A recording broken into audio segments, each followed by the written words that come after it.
Alright guys, balitang sport naman tayo. Gilas Pilipinas pasok na sa finals ng Asian Game matapos pataubin ng China. Mahina pala ang China, pinatumba ang China ng Gilas. At panoorin po natin dito sa UNTV. And no other further ado, let's watch this guys. Pambihirang comeback win ang pinamalas ng Gilas Pilipinas ng gulatin at pataubin ang defending champions team Dragon ng China sa score na 77-76 sa Hangzhou kagabi.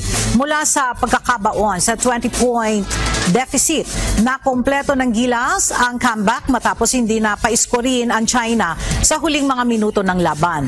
Lamang pa ng siyam ang China, 76-67, 3 minuto ang nalalabi sa laban bago pinakawala ng mga Pinoy bowlers ang 10-0 run sa pangunguna ng naturalized player at Ginebra San Miguel import na si Justin Brownlee.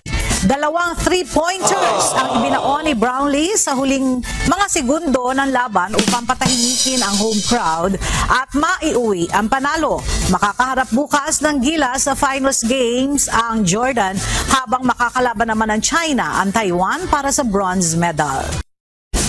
Alright, yan, napanood nyo ang ating update.